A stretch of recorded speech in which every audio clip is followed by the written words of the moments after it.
నాది విలేజ్ బస్నేపల్లి. మా నాన్న పేరు టి చెన్నారెడ్డి. మేము నలుగురు అన్నదమ్ములు. ల్యాండ్ అంతా మా నాన్న పేరు మీదే ఉంది. వచ్చేసి ఇది 256 సర్వే నెంబరు. 1వ లెటర్లో 29.5 ఎకరా ఉంది. దాంట్లో 14 ఎకరాల 75 సెంట్లు నాకు ఉంది. 1.5 సంవత్సరం క్రితం సర్వే గారు వచ్చి సర్వే చేసి అద్దులు చూపించారు.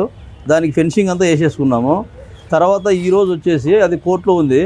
కోర్టులో వచ్చేసి దాన్ని సివిల్ దాబా నెంబర్ 355/2023గా ఉంది కోర్టులో కేసు. కోర్టులో సివిల్ కేసు వాళ్ళే పోయి కోర్టుకు కేసినారు. తర్వాత మేము కౌంటర్ వేసినాము. అది వచ్చేసి సివిల్ కోర్టులో పెండింగ్ ఉన్నాగా సర్వేయర్ గారు, సబ్ ఇన్స్పెక్టర్ గారు, 3 కానిస్టేబుల్తో వచ్చేసి ఒక 2 జేసీబీలు తొలగచ్చి ఈరోజు దాన్ని అంతా ఫెన్సింగ్ తొలగించేసి అవతల వాళ్ళకి న్యాయం చేసేదానికోసము సివిల్ కోర్టులో పెండింగ్ ఉన్నా పోలీసులు రాకోకుండా ఉండాలనేది తెలిసి కూడా వాళ్ళు వచ్చేంతా ఇట్లా దౌర్జన్యం చేసినారు. దాన్ని తట్టుకోలేక నా తమ్ముడు ఈరోజు ఆత్మహత్య ప్రయత్నం చేసినాడు. ఈరోజు నా తమ్ముడు చావు బతుకుల్లో ఉన్నాడు.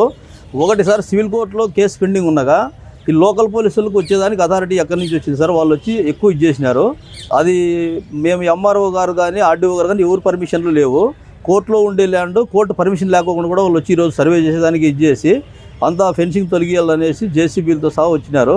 వీళ్ళకి ఎవరు పర్మిషన్ ఇచ్చినారో తెలియదు సార్. ఇప్పుడు సామాన్యమైన రైతులకు బతికేదానికి ఆస్కారం లేకుండా చేస్తుంటారు. ఇప్పుడు ఇది ఎట్లా, దీని గురించి ఏమి అనేది ఒక ఇదే అవుతుంది సార్. ఇది ఎందుకు ఇంత అన్యాయానికి పాల్పడినారో మాకు అర్థం కాలేదు. మా 14 ఎకరాల 75 సెంట్లు తోసేసి వాళ్ళ 14-75 కొలత వేసుకోవచ్చు, ల్యాండ్ ఉంది. కానీ వాళ్ళు మా దాంట్లో మాత్రమే కబ్జా చేసుకోవాలని చూస్తున్నారు. ఇదే సర్వేర్ గారు ఇంతకుముందు వచ్చి కొలత వేసి గట్లు చూపించి ఫెన్సింగ్ వేసుకున్నాము. అదే సర్వేర్ గారు ఈరోజు వచ్చేసి తొలగియాలనేసి డిపార్ట్మెంట్ ద్వారా వచ్చినారు సార్. అవతల వాళ్ళు మీనా ప్రసాద్, వైఫ్ ఆఫ్ వెంకటేశ్వర వరప్రసాద్, వీళ్ళు 30 మందిని మనుషులు తొలకొచ్చి ఈరోజు ఇది చేసినారు సార్. ఆ దాన్ని అంతా చూసి నా తమ్ముడు ఇది చేసుకోలేక ఆత్మహత్య ప్రయత్నం చేసుకున్నాడు. ఇది మొత్తం మీ ద్వారా మొత్తం అందరికీ తెలియాలా, పెద్దలకు తెలియాలనేసి నేను మనస్ఫూర్తిగా కోరుకుంటున్నాను సార్. ఇది నా తమ్ముడు చావబతుకుల మధ్య ఉన్నాడు. ఈరోజు ఇట్లాంటిది ఎంతమంది ప్రజలకు జరుగుతుందో ఏమో నాకు తెలియలేదు. అందుకు ఇప్పుడు నా ద్వారా మొత్తం అందరికీ తెలియాలని చెప్పేసి నేను ఈ ప్రెస్ మీట్ ఏర్పాటు చేసుకున్నాను సార్. వాళ్ళకి నమస్కారాలు. మా ఊరు బస్నేపల్లి. మా నాన్న పేరు చెన్నారెడ్డి. మాది సికేపల్లి మండలము. మా భూమి 260 సర్వే నెంబరు 256/1 సర్వే నెంబర్ గల భూమిలో మా నాన్న పేరు మీద 14.75 సెంట్లు ఉంది.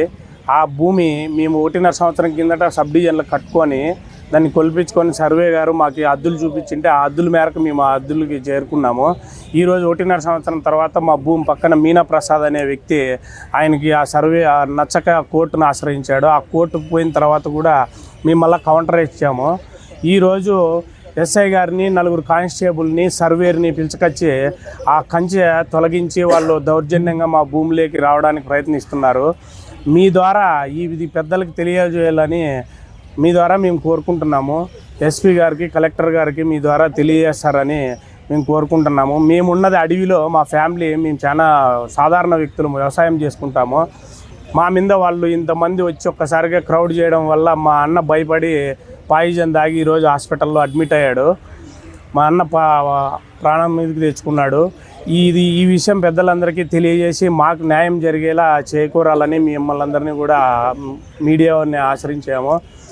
ఇది పెద్దలు గమనించి మాకు న్యాయం చేసేలా చూడాలని చెప్పి మేము కోరుకుంటున్నాం. ఇది సివిల్ కోర్టులో ఉండగా పోలీసు వారు వచ్చి మా మీద దౌర్జన్యంగా 20 మందిని 30 మందిని రౌడీలను పిలుచుకొచ్చి మా ఇంటి మీద ఒక్కసారిగా దౌర్జన్యం చేశారు. ఇది సివిల్ కోర్టులో కేసు ఉంది, నెంబర్ అయి వచ్చింది. మేము కౌంటర్ కూడా ఇచ్చాము. అయినా అది మేము అర్జీలు కూడా స్పందనలో ఒకటి ఇచ్చాము, ఈ ఆర్డీఓ గారికి ఒకటి ఇచ్చాము, ఎంఆర్ఓ గారికి ఒకటి ఇచ్చాము, సర్వేయర్ గారికి ఒకటి ఇచ్చాము.